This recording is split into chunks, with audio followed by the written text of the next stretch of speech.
السلام عليكم. هنعمل وصفة النهاردة سهلة جدا، منتهى البساطة ومنتهى التوفير. لو احنا مستعجلين كده وعايزين حاجة حلوة ناكلها بسرعة من غير ما نعجن، من غير ما نخمر، من غير ما نفتح الفرن اصلا، دي احلى وصفة تعملوها لو مستعجلين. لفة جلاش واحدة وهتطلع معانا قمر زي ما انتم شايفين كده، ومقرمشة وهشة ومورقة وتحفة. يلا على طول نبدأ نشوف عملناها ازاي، بس ما ننساش نعمل لايك للفيديو وشير لو عجبك. في البداية كده هنحضر الخليط اللي احنا هنقفل بيه الجلاش، زي فكرة تقفيل السمبوسة. تمام، شوية معلقة، عايزاكم تعملوا معلقة واحدة من الدقيق عليها معلقتين من المية. معلقة واحدة بس عشان ما نهدرش والكمية تتبقى معانا ونرميها، لو احتاجنا تاني نرجع نزود تاني. فخلاص هي معلقة واحدة عليها معلقتين مية كده ولا حاجة، وتبقى بالقوام ده، مش خفيفة ولا سميكة.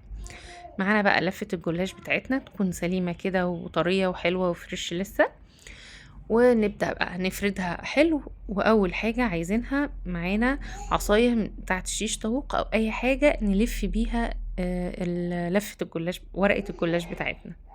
تمام، ورقة ورقة، وهنبدأ نلفها بالشكل اللي انتوا شايفينه ده، وما نضغطش قوي عشان تبقى مورقة معانا وتبقى مقرمشة وجميلة. تمام، خلاص بنوصل بقى للشكل اللي انتوا شايفينه ده. وبعدين نجيب الخليط، نشيل العصاية ونجيب الخليط اللي احنا عملناه في اول الفيديو زي ما انتوا شايفين كده، ونفرده بفرشة، بالمعلقة بتاعتنا، بايدينا، زي ما نحب، ونعمل بالشكل اللي انتوا شايفينه كده. خلاص تمام، بنقفل كويس جدا عشان خاطر ما تفتحش مننا. واللي احنا بنشكلها بنقصها على طول، المقص بيسهل علينا جدا التقطيع اكتر كمان من السكينة، وبتطلع معانا متساوية زي ما انتم شايفين كده. نحاول نخلي كل واحدة قد التانية عشان يبقى شكلهم حلو. عايزين تعملوا حجم كبير او صغير برضو ده يرجع لكم. خلاص بنحطها في كيس كده ضروري جدا عشان ما تنشفش مننا. وبرضو لفة الجلاش هنلفها كلها ونغطيها بفوطة عشان تفضل معانا طرية وما تتكسرش.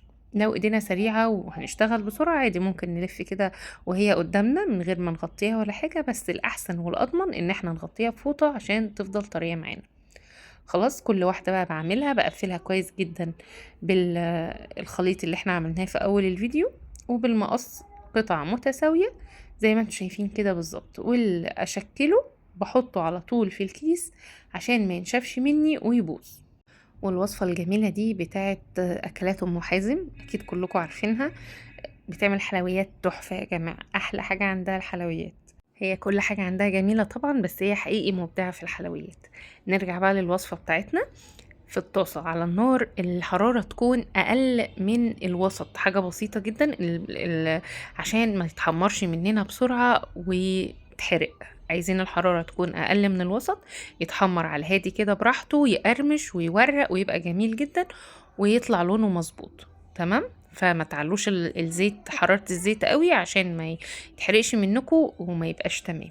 هنيجي بقى للشربات.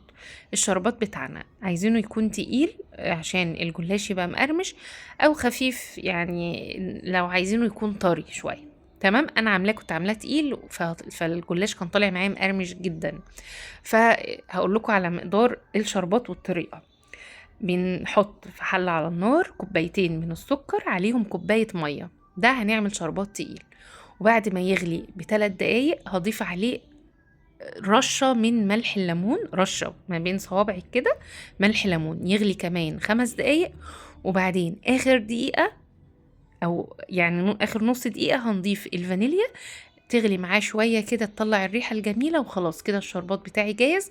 برفعه من على النار يهدى تماما، وبعدين أدخله التلاجة يبرد ويسقع كده ويبقى ساقع. اطلع بقى الجلاش بتاعي، انزله في الشربات ويبقى بالشكل الجميل ده. فلو وصلتوا لحد هنا ما ننساش بقى نعمل لايك للفيديو وشير لو عجبنا، واشوفكم على خير يا رب، والسلام عليكم ورحمة الله.